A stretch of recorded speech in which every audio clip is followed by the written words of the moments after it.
Hey guys, Ted here. Welcome back today to another video, and in today's video we're going to be discussing some changes relating to skill-based matchmaking that you should know about if you're playing Modern Warfare 3 at the moment. There's a new update in Modern Warfare 3 that allows people to stay in lobbies, which people have been asking for years. Sledgehammer Games appears to have started to test persistent lobbies in Modern Warfare 3 multiplayer. The dev said back in December they would test this feature at some point. Now, keeping in mind this was also something Infinity Ward said they were going to do with Modern Warfare 2. However, nothing really ever came of it from what I can see. According to Charlie Intel, some players are seeing an option at the end of the match screen to enable stay in lobby. Now, this is something the developers said they were going to start testing back in December. They said they were going to test this at some point, but it's good to see that this is finally coming to Call of Duty, considering for years this is something that people have been asking for, of course, along with queries around skill-based matchmaking, or SBMM for short. And I think it's something that really will benefit the player base in a good way. For some reason, when people disband lobbies, something that really was good back in the day was when people could just stay in the same lobbies, especially in search and destroy lobbies where everybody was forced into game chat back in the day. And I think it does create some really memorable moments, making friends online. I've made a few friends online in the past by having this, by lobbies staying together in like Black Ops 2 days, Call of Duty Ghost days. And then when SBMM was started to really ramp up, I want to say Modern Warfare 2019 onwards, where lobbies started to disband and lobbies were just kind of completely refreshed every single time. This was due to the thick skill-based matchmaking present in Call of Duty since that point, and I would say ever since that 2019 phase, that's when Call of Duty started to take quite a tumble down a dark path of just kind of mediocre releases, the player base getting frustrated. I believe in Cold War's beta, they didn't disband lobbies, and the map voting was even present as well. And I think that got people quite excited for a shift in Call of Duty, which then never kind of came to fruition. And I think that was the kind of turning point when everyone was like, well, if they're going to show us in a beta that they can do it and they're not going to release it in the full game, kind of what are they doing?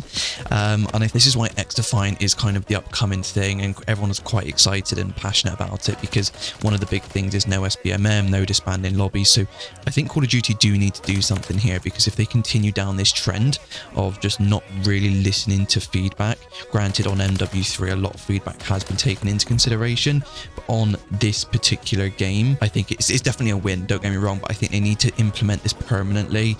Don't make it a toggle, simply put it in the game fully as something that is just implemented into the background of the matchmaking systems. And I think people will really like this, and I think this is a good step in the right direction, at least for SBMM, because I think it's one of those things that people just kind of go on and on and on about. Nothing really changes. Everyone kind of does that COD cycle of, oh yeah, we'll hop on, we'll play for a couple of months, and then all of a sudden the game just kind of dies in like the Marchish time where we are now.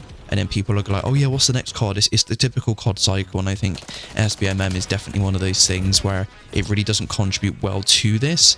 The COD cycle was around previously in previous years before SBMM became this big of a deal, but I think it's just become worse as time's gone on. So it's one of those things where they really need to start implementing good things into the game like this in order for people to really retain that interest in the game. Even though the numbers are up from this time last year, from where Modern Warfare 2 was, I still think there's still work to be done here. There's still things that they need to be changing. There's still things that can improve, and this is definitely a step in that right direction. But we do need to see more improvements as time goes on. We need to see more permanent things like this. We need to see more of an effort from the developers to really push what the community wants, rather than just giving them kind of drip feeding them things like this, like a toggle to stay in the lobby. Like, people just put the toggle on automatically. It's not that big of a deal. We can get more things like this. Having the toggle permanently on would just honestly save so much hassle from people.